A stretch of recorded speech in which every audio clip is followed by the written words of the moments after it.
Hello everyone, this is Mehedi Hasan Ashraful, Jahangirnagar Sandwip থেকে। তো সবাই কেমন আছেন? আলহামদুলিল্লাহ, আমিও ভালো আছি। তো আজকে যাচ্ছি আমার মামার তেলের ফ্যাক্টরির জন্য একটি তেলের মেশিন কিনতে, সরিষার তেলের। তো আমরা এখন সিন্দুরে আছি। আমরা চলে গিয়েছিলাম চারজন, আমি, বড় মামা, মাঝারো মামা ও সুজন ভাই। তো আমরা এখন নামাবাজার আছি।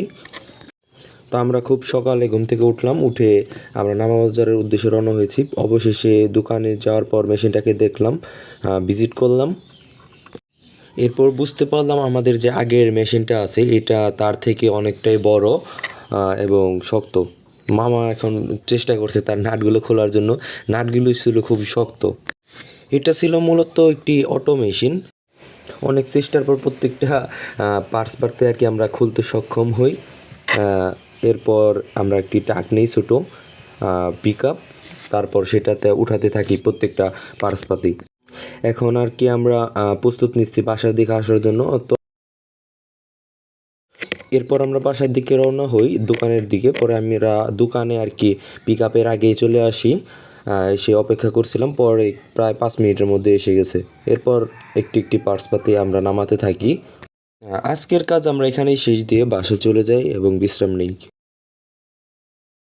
তো পরের দিন আজকে আমরা চলে আসলাম আবার দোকানে এবং মেশিনের সাইজ অনুযায়ী আমরা ফ্লোরটাকে মানে খোদাই করি।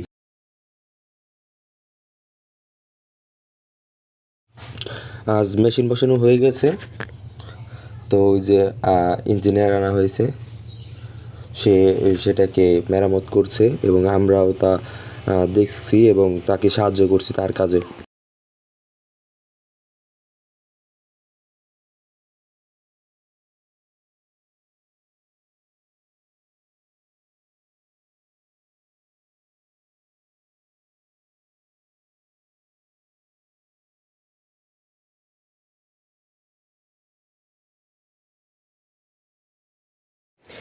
এমএল আসার পর আজকে এটাকে প্রথম সারা হয় মেশিনটিকে এবং আমরা সবাই তা উপভোগ করছিলাম যে কী পরিমাণ এখান থেকে তেল বের হয় তা দেখার জন্য।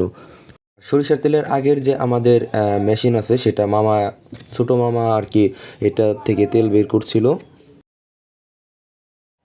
আমাদের এই সরিষার তেলের মেল থেকে 1500 কেজি খোল বিক্রি করা হয়েছে। তো আমরা সেটাই প্রসেসিং করতেছিলাম, ব্যাগে ভরতেছিলাম।